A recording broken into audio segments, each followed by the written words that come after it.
Welcome back to Starting with IEP. I am your host, Flor Amelia, and this is episode number 26.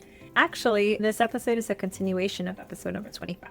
So if you haven't already listened to that one just yet, please pause here and go back. Because in episode 25, we unpacked how IEP decisions should be made. We talked about retention, diploma versus certificate track, parent disagreements, and what strong administrative leadership should look like when it's done right. But today, we're going to be digging much deeper because policies and procedures are one thing and the emotional impact of leadership is another. So what happens when parents don't feel heard? What happens when subtle behaviors and meetings create lasting trauma? What happens when a child starts to believe that they are the problem?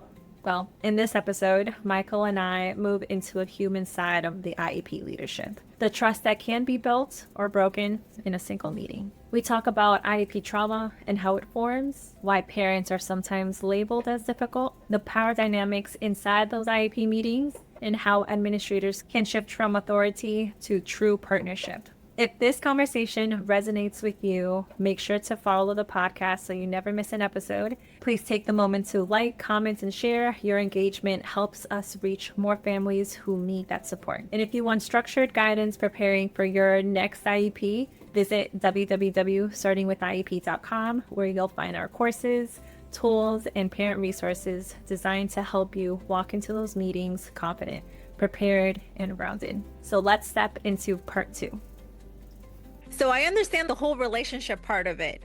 Let's say that the relationship is good. Actually, it can go both ways. What if it's not good, but if it's good, but it's enough? But the parents are still asking for the retention request, not being taken seriously. But how can the parent be taken seriously when the retention is really needed? Because they see they're not doing well academically or they're not doing well socially. What can the parents do in order to be taken seriously? Because I feel like a lot of the times it's more of a shutdown. It's like, it is what it is. We disagree. Yes, I will put in the PWN. They often say, I hear you. I will put that you disagree with the determination. And that's the end of the discussion. Okay, we disagree with your assessment.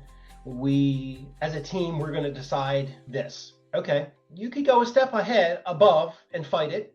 I don't suggest that at first. What I suggest is, okay, what I want to do is for the next X amount of time, we want to look at very specific data that came into play. Great advice. And I want to get that every week sent to me so I can see it.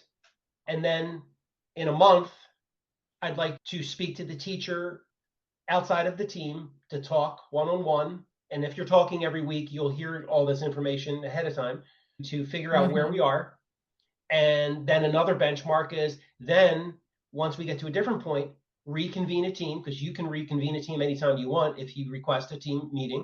Okay, you have the ability, and then sit down and talk about it again and say, now we have more data, more points that we could use to make a better informed decision.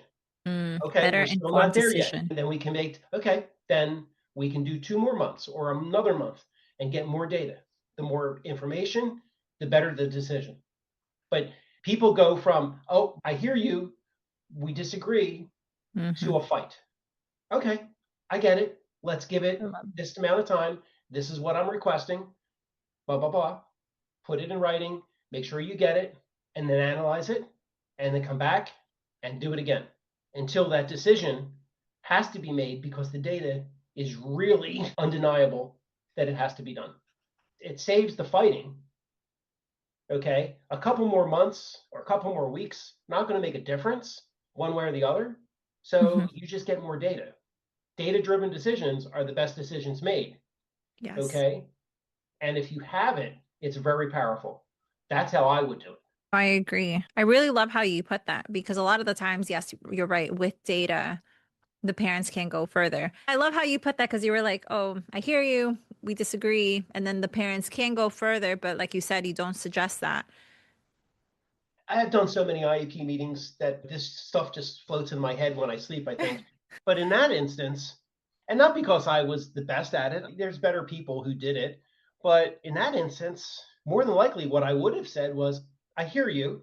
We disagree. We're going to go with this. We're going to document it. But what I want to do from a school perspective is do exactly what I said. but only from the school's request. We're going to take more data and then we're going to Oh, reconvene. yes. So Then the then parent's gonna feel like they were actually heard, listened to. part of the Yes. team. Yes. Yes. So that's how I would I have need to get approached more it. admin to listen to this part of Yes. you. Oh my goodness, like Yes. this part of the section. Yes. So Because that's how I would have done it wow.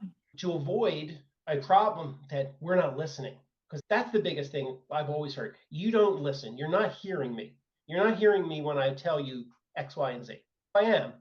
And that's the best way to do it, to get someone to understand that I understand, I disagree with you, but we're going to do this just to make sure I love that that. we are correct, because we can make mistakes.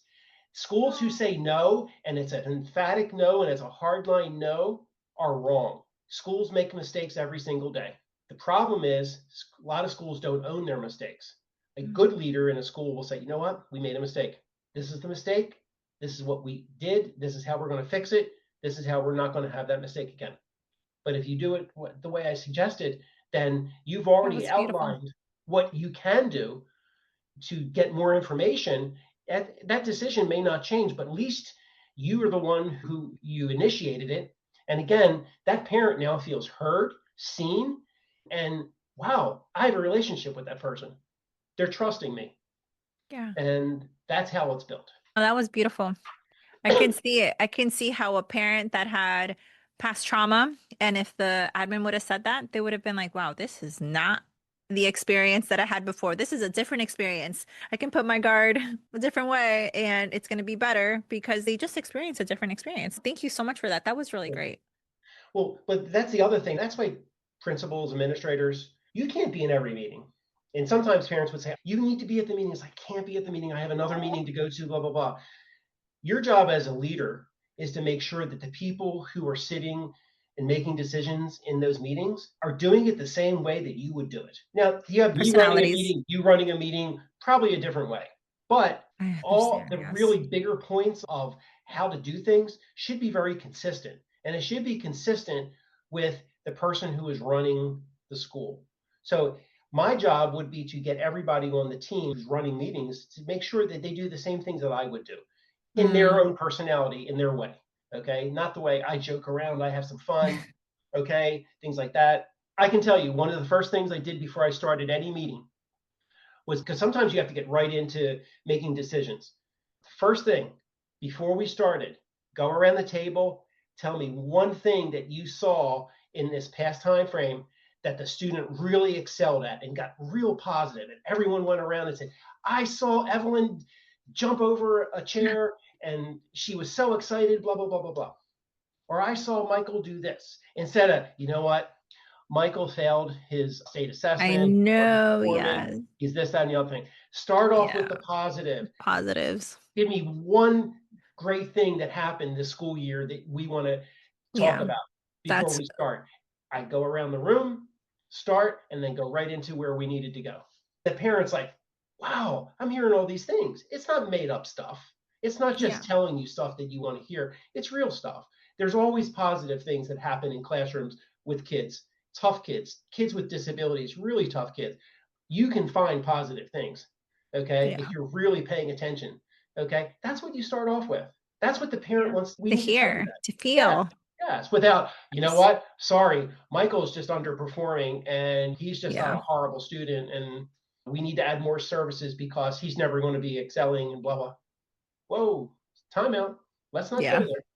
I love that. I really wish all the meetings were like that. I remember when we first started off, it was all negative. I'm like, I know she's not meeting the milestone. I already Yeah, know this. You don't need to tell me. I'm the one filling out all the documents out for her and sure. all the different therapies. I don't need to hear that. That would have been so great if like It's either that or it's all numbers. It's 30%. I had a psychologist I work with, and great guy, one of the best I worked with, Dr. Frank. Dr. Frank liked to talk more than I like to talk. And he used to write like these 30-page assessments. I'm like, Frank, they don't understand these words, these phrases. You need to talk to them like you're talking to me. So, in 10 words or less, tell me what you need to say. Okay. And I would tell, again, you're a BCBA, numbers are your friend, graphs are your friend. The graph says this. I would tell, I don't want to hear any numbers. use words, use descriptions, Yes, that's great for use things that families. parents will understand. Yeah. They don't know 30% of a percentage of this or a quarter of this or that. They're numbers. They don't care about that. They want to know about their kid. Tell me what this means. Tell me what the numbers mean in For words their versus kids. numbers. So I would alleviate the numbers and use words in simple explanations. Actually, yes. I remember that the reason why for Aaliyah's certificate track is because the psychologist did come and they showed me the bell curve. Mm-hmm. I didn't know it back then. I was so confused. I was like, okay, I understand the average is here. Okay, she's over here. But in my head back then, I was like, all we got to do is just move her to the middle. Like, how are we going to get her to the middle? Sure. And then he's like, no, she's here. And the chances of her, I was like, I don't understand because I thought there are learners that can go this way. So I just assumed, but I didn't understand about none of this standardized assessment back then. This was over a decade ago. And I'm like, why is he still talking? I still didn't understand. And that's how they told me about how Aaliyah, she is going to stay. They're like, she keeps on staying over here and she's going to convert to certificate track. But I think if he would have done what you just said and made it easier for me to understand, I think I would have been more able to understand it or grasp it better. But he just showed me a graph. She showed me that she was on this end and the average was here. Logically, me not being a psychologist, I was like, okay, let's get her here. How are we going to Yeah, get her here? sure. That's the first question of parent. Okay, I see it. You say here. Thank you. Let's jump on the train. Let's get her there. Yeah. Okay. Yeah. Um, but Yeah. that is a thing that a lot of teams do. They just roll out all, and they were like, "We did all this great data. We have all this." Blah, blah, blah. Stop. Yeah. No one wants to see. Sorry, BCBAs. Sorry, no one wants to Unless the see that parents stuff. really wants to know. I know it's important. I know you can get really critical things from that, but you have to be able to explain the numbers with words to a parent because they are not a BCBA. They are not a psychologist. Okay. Now, if they are a psychologist or they are a BCBA Be or they are ready. a special educator, then guess what? You better be spot on because the minute you skew something, they're going to be on you like that. So, words Isn't that the versus truth? numbers and simple explanations for Hmm. people who that's not their job. Your job is to explain it to them. Their job is not to decipher it from you.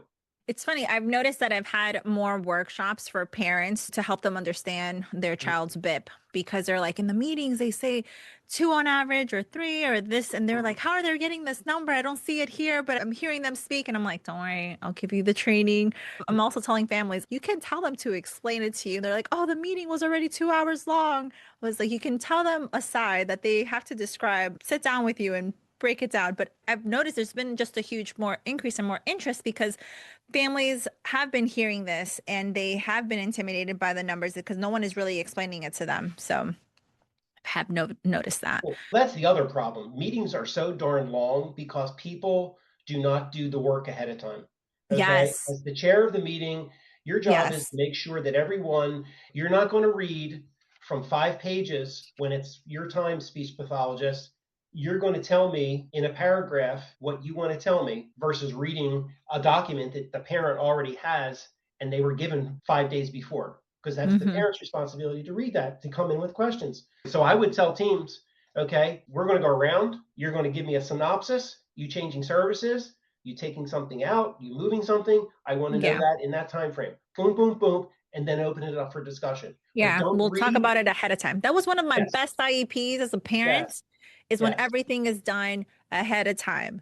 But yes. if the relationship is not there, Then this you walk maybe into a this, meeting and it's 5 hours and everyone leaves frustrated. And then everyone's like, you know what? I hate this school. This parent's bad. And then guess who it yeah, gets taken out on? the The kid. child. Yeah. That's Michael's kid. You don't want him because he's a pain in the butt in IEP meetings. Yeah. We're not trying to be a pain. We're Nope, just trying to advocate. That's all. that's it. Yes. But can I ask about this? I know that we've been everywhere, but I feel like we can't have that discussion because it all comes out like, as you're telling me something, I have to ask for that one. But Sure. going back, now we're going into more in depth with the diploma versus certificate track. I want to say this is very important because it really does determine their child's future. So how does a team determine whether a student is on diploma track versus certificate track? Are so confused with that part. It's a big decision to make. It depends on the school when the decision's made. It depends on the data that's taken to facilitate the decision. But the rules are real simple. A decision doesn't have to be made. We're going technically the rule, and I'll read it to you. In Maryland, students with disabilities follow diploma track or certificate of program completion track with the final decision made by the IEP team in the student's last year, often at age 21. You can wait up to that point to make a decision. You guys Okay. heard it. But there's ramifications. Yes. Okay. If you go all the way to that point on a diploma track and the students in high school and failing the core subjects, algebra, government, things like that, then they don't get a high school diploma. They fail. You don't want to get to that point. Inflection point here where you can make a decision, maybe more likely in 8th grade, where you can say, okay, a high school diploma is not appropriate. Let's move to a certificate track where there's functional skills being taught, moving into vocational skills, moving into maybe getting a job, maybe doing some things.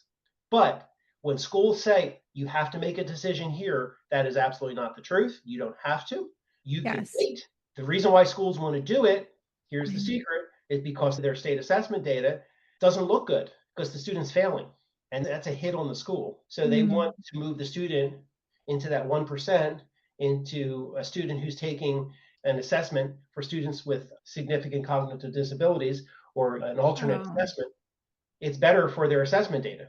But the way I did it was more data. Okay, he's on a diploma track. Okay, you get to milestones. You get to 5th grade. When you move into middle school, that's a tough jump. Middle school, elementary to middle. That is probably the biggest jump, even bigger than 8th grade to high school. There's a point right there where you can make a decision. If you're still not comfortable as a parent and the school's not comfortable, then you can move forward. But by the time 8th grade comes, it should be pretty obvious which way you need to go. And once that time comes, then you can start focusing on youth in transition, on vocational skills, on a vocation, on different skills that will help support that student to become a productive member of society with a skill or with different things versus learning algebra, math, science. All that stuff is based on all their functional skills, and functional learning is based off of content that is aligned with academic standards. So it's still math, government, all that stuff, but it's done in more of a functional delivery system. But they're the different points. 5th grade should be a point, 8th grade should be a point. But when I start hearing kids coming in 3rd grade, 4th grade, there is no need to flip into a certificate track. Absolutely no need. Once they get to high school, then they have to take and pass certain courses in order to move forward. If you don't pass algebra, you can't take the next course. You don't pass government, you don't take the next course. You don't pass biology, you don't take the next course. So you'll fail. But these points are important. 5th grade, 8th grade. They're the two big points. Sometimes it's more clear at 5th grade. We see it. Sometimes it's less clear. You wait to 8th grade. But to just automatically turn left onto a certificate track, no. Look at the deficits. Start trying to fill some of the deficits. And then maybe come 5th grade, they're really close, or they're so far away that no, they won't ever catch up. They're 5 grade levels behind or whatever. Then that's a discussion to have. But no, you don't have to automatically flip kids into a different track. It's just not necessary. And it's not a discussion. When you have that discussion with a parent, your kid's moving from diploma to certificate. Well, there goes that high school graduation. There goes that college graduation in your head that you're planning. There goes maybe they ever get a driver's license. All those things are milestones that now you're telling the parent you'll never have. That is a gut punch. That has to be done the right way. You have to lead up to when we get to that, you already know that's going to happen. And you already made your peace with it, that we're going to move this way. And once we move this way, we're going to go hell's bells into this and really start working on functional skills, vocational skills, all these different things to get your child, get your student prepared to be an adult, because 21's coming. And when 21 comes, that's another bridge that you have to cross. And that's a tougher bridge, okay, when you start moving into adult services. Okay. Yeah, thank you so much for that. One of the things that I've been telling families, because I hear a lot of high schoolers, parents of high schoolers, and they're going straight from work and helping them do their homework. They can do it with support, but it's just so many different classes. Oh my goodness. It's hard for the individual, for the students, but it's also hard for the parent. And maybe they can't afford a tutor, or maybe they have to be their own tutor. But then I think one of them was they're doing calculus and I don't know calculus. Now I'm learning how to do calculus, but my son is doing calculus. He does understand it, but he just cannot. And that was just one example. There are parents now that I've been advising to, they don't have to finish high school, right, at 18.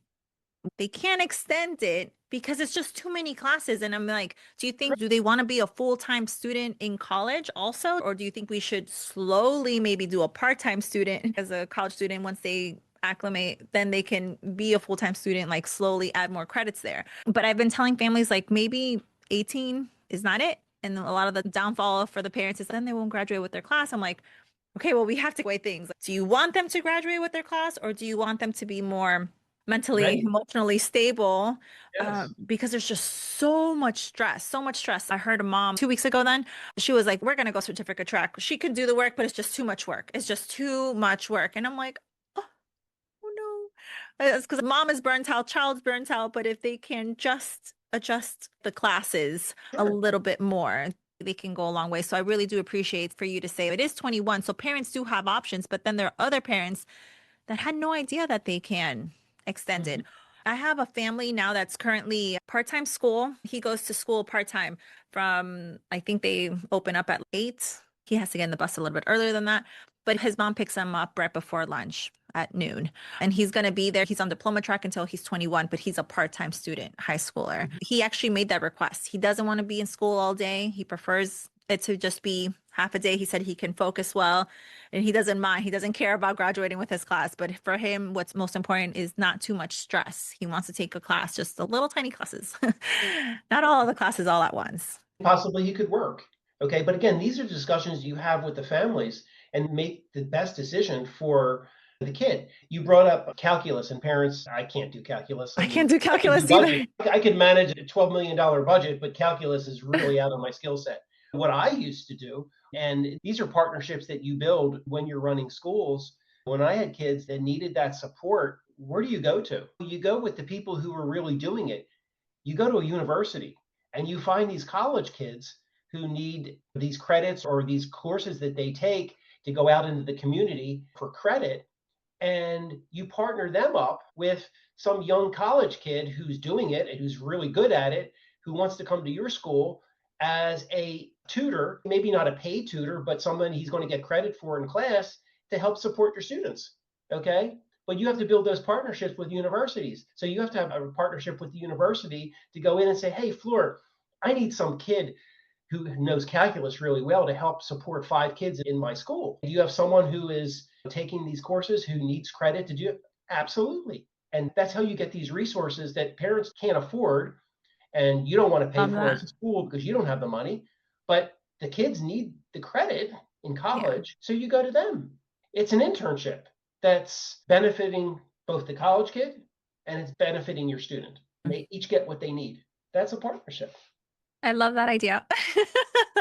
That was great, especially for the parents, because the tutors around here, they told me it's anywhere from $30 to $45. Yes, that's cheap. I was thinking like for the college student, not for a licensed person. Yeah, no, a licensed person would be anywhere from 60 to 135. And I was just thinking about like a college student helping. It's like getting your driveway shoveled. High school kids come around, you pay them $20. You pay a company, it's $500. Go with the high school kids. And it's also good because of their peer. They're like, oh, this is another peer. And yes. Feels good for the student too. Yes. Those social skills build then. Yes. But then what data must be reviewed before making that decision? All the data. You're going to look at state assessment data. You're going to look at IEP data. You're going to look at all the related service data, psychological, all the assessments. All those things will be put on the table. Each should support the final decision. You can't have 3 things say this and 3 things say that. If this team is working properly, then the speech language pathologist is talking to the OT is talking to the PT is talking to the psychologist is talking to the BCBA is talking to the social worker is talking to the school administrator, so on and so forth. everybody's and the parent, then all this data should be put on the table. It should all align with one way. When it doesn't align clearly in one way, that's The when you have alignment. to step back and then look at what's not aligning and then start focusing on that. Okay. If the special educator is saying, listen, this is what's happening in class, boom, boom, boom, boom, boom, boom. But the speech pathologist is like, man, I don't see that. This is what's happening on our one-to-one. They may be really thriving on the one-to-one session, but then in class, they may not be thriving. So there's a disconnect. Or at home, they may not be thriving, or they may be thriving, but they're not thriving in this situation. Then you start focusing on the areas that don't align. You come back, but you're not doing this at the last minute. You're looking at this for a long period of time and making sure that everybody is coming to alignment. And then it should close like that. That's how it should be done. But doing decisions at the back end, at the last minute, with not everybody on board, that's when you start getting into situations where you make the wrong decision, the parent gets annoyed, and then you're in arbitration and things like that. Then it becomes an adversary decision process, and then you lose all credibility as a school. And then the parents, they just don't want to talk, just don't want to deal with it. Closed. Yeah, and it's closed, and you close your mind. And that's not how it should be done. And if it's a student who's 14 and above, they should be sitting in that IEP. Agree, 100%. What do you think, Michael? What do you want, Michael? Where do you think you should be? Not listening to that voice is the biggest thing I see happen in meetings, and it's extremely disrespectful, and it's wrong. Students have a voice. Whether cognitively where they are, you still invite them, still ask the question, and get their opinions as best as you can. But they should be sitting there. Not maybe the whole meeting, just to come in. Okay, we're going to talk about this. What do you want? I did share this with a few parents that have teenagers, and I understand where they're coming from. They're like, absolutely not, Flor, because their anxiety is going to go off the roof. And then they're protecting their mental health, which 100%, I understand that part. So for those parents, would you suggest maybe we can videotape or audio record what they want so that way they can still be present? Because I understand why the parent's trying to protect the child. Absolutely. In that case, yes, absolutely. Sit down with preferred staff and have that conversation and then present it at the IEP meeting. Okay. If there's a social worker at the school, which there probably is, let them sit there and bridge the conversation with the teacher. Okay. Maybe with the parent there and ask those questions outside of the big lights and the environment and stuff like that. Okay. It depends on the kid. Some kids will walk in and say, hey, I want to do part-time class because it's too stressful for me to do this. So I want to have a half a day and do this, blah, blah, blah. And we make a special program for that. Some kids just can't handle that and do it that way. But you still get their voice and they're still heard and they're seen. Which is most important. Kids will know that they're not invited. And if you're really doing your job as a school, those kids from that age to that point should know that's their right to be a part of that meeting. Some kids like, I didn't know that. Well, you should have. The parents should have known that. And we gotta get them to tell them that. Yeah, no, I often tell families like we need to get them involved because once they're in college, if they would like to go to college, because a lot of the times if we don't build their advocacy, they're not going to be prepared for work advocacy, college advocacy, or the trade school advocacy because they need to speak up for themselves. Oh, these are my accommodations. They do have like disability service accommodations placed in colleges, but they're not going to listen to the parents. They're like, Flor, I called Montgomery Community College and they're not giving me any information. I was like, yeah, because your child is an adult now. Like he's an adult. Therefore, it doesn't matter if you submit the IEP for them. If the student doesn't want any accommodations, then they're going to go and do what the school is. And a lot of the times I've noticed the students used to knowing about their accommodations or used to advocate for themselves, the likelihood of them advocating for themselves if they do decide to go to college or wherever they want to go to next, they haven't practiced it. So why would they do it like independently without supports? Well, I can tell you part of, again, a lot of my career was built in the assessment world. So at the School for the Blind, I also was in charge of assessment. So I would train our people giving assessments. Before you start the assessment, you have the IEP in front of you, okay? You should give a copy or have the kid tell you what their accommodations are. Beautiful. They should know their accommodations. And that starts early on from elementary school. And by the time they get to high school, they know exactly what they need, okay? And I had an instance one year where I had someone who came in to give an assessment to a high school kid. And they started and they're like, Mr. So-and-so, I need this. No, you don't have that accommodation. Like, I do have that accommodation. No, you don't. You can't have it. You have to do it this way. So he refused to take the test. And the teacher called me. He's refusing. I walked in. I'm like, what's the issue? Blah, blah, blah. He goes, he's saying that he has this. I'm like, what does his accommodation say on his IEP? Oh, it does. I said, he's the voice. He knows what he Mhm. needs. Okay. Yes. So you need to Awesome. listen, or you need to pay attention and do your homework ahead of time and know what Flora needs before she walks into that room. She needs this, this, this, and this, and have that ready for the kid. But you Yes. start that early and you get them to advocate for themselves like that. But people in positions of authority, teachers, assessment administrators, coordinators, things like that, you got to know what kids get and are required by law to get, because not providing those accommodations, that's against the law. You can't do that. That's a test violation for the state of Maryland if you do not provide accommodations that the student is legally provided for in the IEP. I'm sure that student was really proud of himself. He's like, yes, I'm so glad that I advocated. He was right in that instance. Yes, he knew what he needed to be successful. And the teacher didn't want to do it because at that point he needed the test read to him and it was going to Oh, take forever. And the teacher didn't want to do it. That was the reason. It's like, yeah, you don't need that.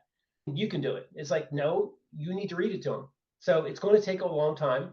And you're going to go over a couple of days because you can get special permission to go beyond the test window in certain instances in Maryland. yeah.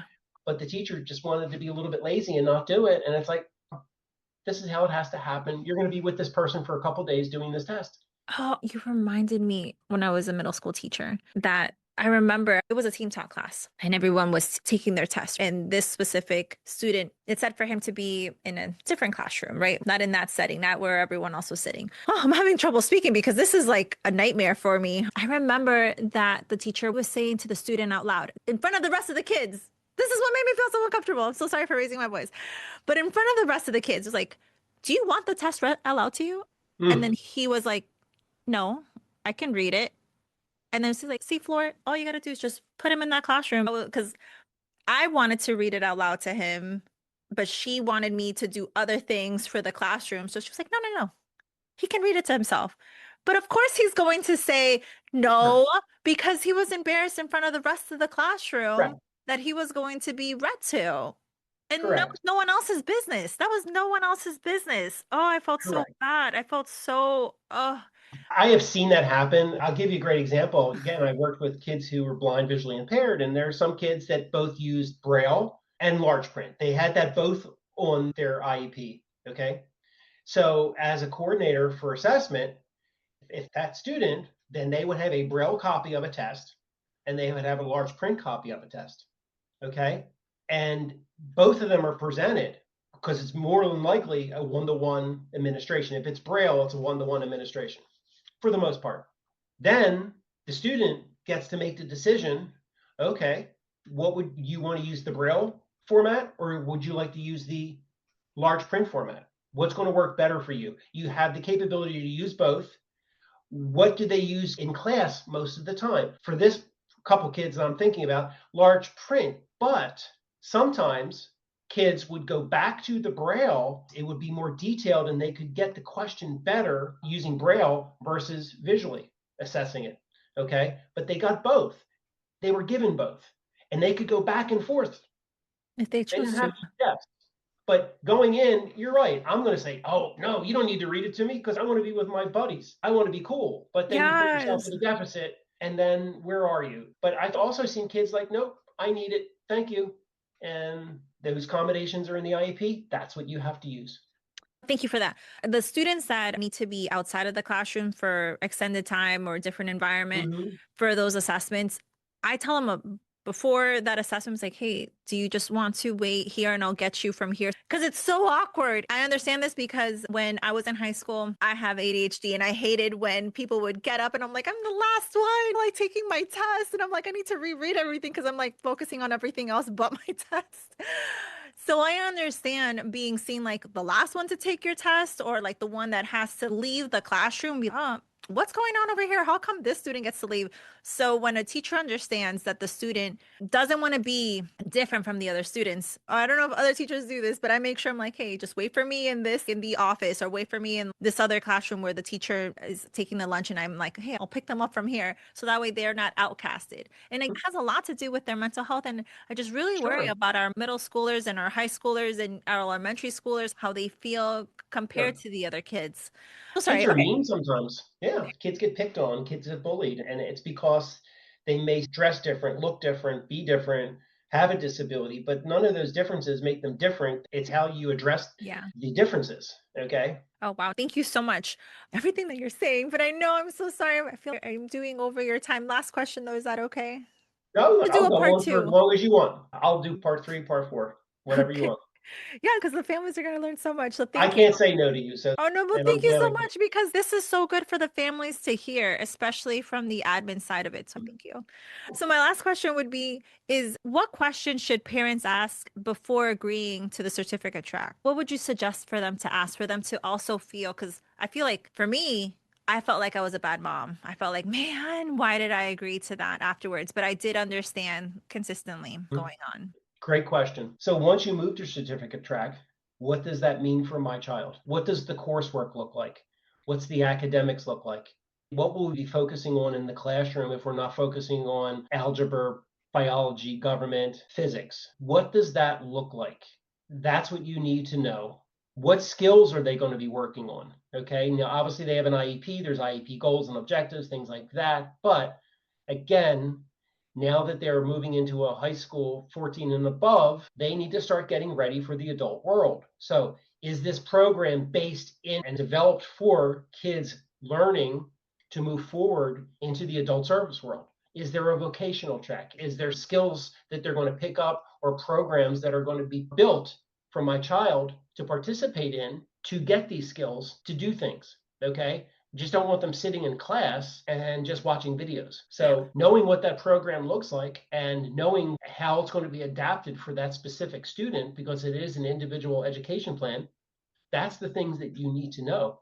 And if you say your child is struggling socially, then now we're breaking free of some of those academic coursework, then we can start building into more maybe social group stuff. And what does that look like? Can we build more time in socially with typical peers or other parts of the program that could Mhm. accentuate their learning as they move forward? But that plan should already be presented to you when you make that veer off of the high school diploma track and your child start moving forward too and doing. And with a school that does not have a plan, that's a problem. I can tell you a lot of schools don't have a plan because they don't, but they have to and they should and they need to. And it's important because now you are on the clock. You're on the clock to 21. And once you hit 21, things change, Yeah. services change. Drastically. So you have to be moving forward to get to the adult world. For example, a kid who has a one-to-one support, okay, you're not going to move into adult services with a one-to-one support. They're not going to get placed in different places. Okay, so how do we peel off that one-to-one support so the student can move forward doing things on their own? Okay, Yeah. for kids who need additional support physically with a bathroom routine, okay, you really need to start focusing on that and getting them ready to start helping themselves support themselves, because again, you're moving into an adult situation where you don't want to have people to help you in the restroom. Okay, so you want to get those kids those skills to do those things. Okay, Mhm. so that plan should be started and worked on before you start having that discussion. And parents should have a lot of input on what that looks like and what should go into it and what you want to focus on for your kid.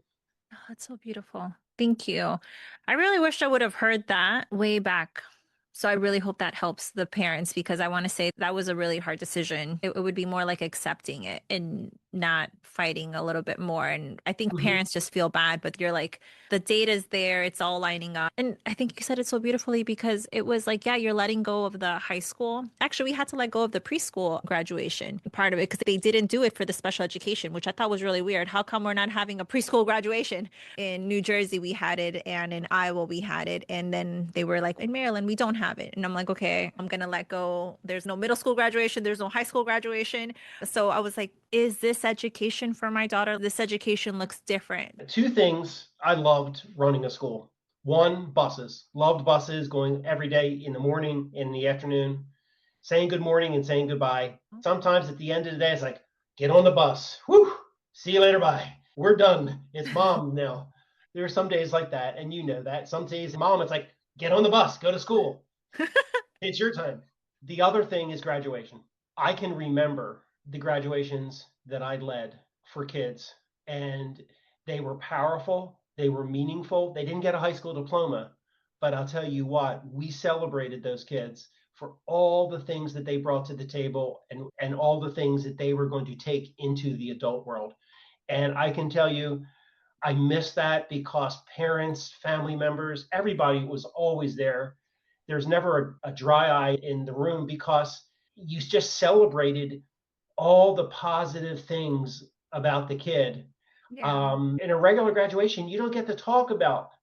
You just get a diploma and you walk off the stage. And in these graduations, you get to talk about the kid and the depth of that child. And one of the last ones I oversaw, there was a student who was 21 and he was struggling a couple months before. And I had to have a heart to heart conversation with him. And I said, dude, you're ready to get bounced. This behavior can't happen. And he's angry. And I'm like, sorry, love you to death. We get this happening again. I don't care if we're in the last month, the last 2 months, the last week. I'll bounce you from the school. Broke down in tears. Grandmom's there because I brought the parent guardian in. And I said, you got to change. I said, I got to see a change. This kid dedicated everything he had that final year to really flip So good. that script. And with graduation, I could barely get out his name. I was in tears. He struggled sometimes. Okay. And we Yeah. put things in place when he would get upset, what would happen? Okay. What he needed to do. Instead of fighting, he did this. Instead of arguing, he did this. Instead of punching, he did this. And he graduated. And I'm telling you, it was beautiful. This kid is successful. He's working part Oh, time. nice. He's managing to being an adult. He's successful. But it was a powerful thing to celebrate him because we talked about his challenges and how he flipped those scripts every time he had a challenge and how it led into an adult world when you're an adult, because when we're adults, things happen. Okay. All right. Yeah. And we had to get him ready to be an adult. So I had to have these really hard conversations with him. And he was angry at first. I'm like, dude, you're 21 years old. You're an adult. I'm not talking to you like you're a little kid. I'm talking to you like a grown up, like a grown man.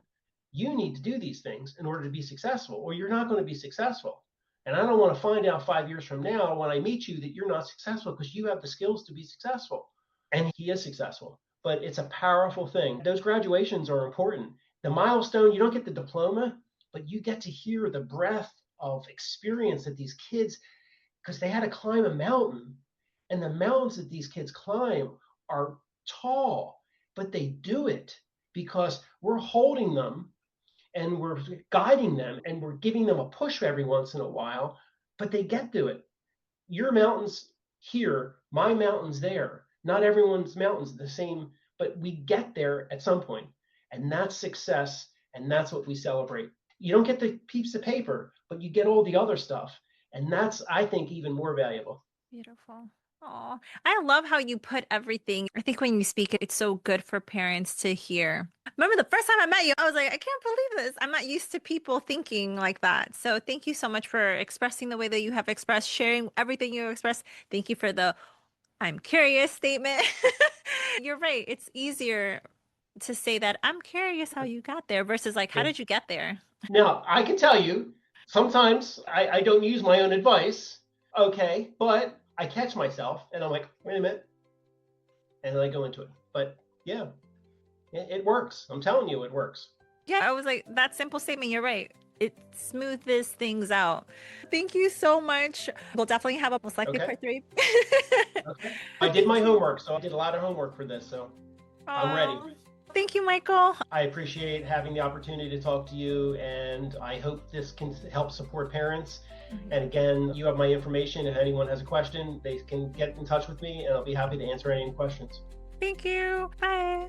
As we close part 2 of this conversation, I want to leave you with this. IEP trauma doesn't have to be because parents care too much. It happens when families don't feel heard. And trust isn't built through compliance. It's built through leadership. Leadership that listens, that reflects, and that is willing to say, we can do better. What Michael shared today reminds us that administrators set the tone, they shape the culture, and they determine whether meetings can feel kind of combative or collaborative. And as parents, your advocacy is not aggression, it is love, it is protection, and it is the leadership in its own right. If this episode resonated with you, please take the moment to follow the podcast, leave a review, like, comment, and share this episode with another parent or educator, because your engagement helps this message reach much more families who may still feel alone in this process. Visit startingwithiep.com to explore our courses and our resources designed to help you advocate confidently and effectively. So again, you are not too much, you are not being difficult, you are a parent fighting for your child, and that's all that matters. I'll see you in the next episode of Starting with IEP. Right.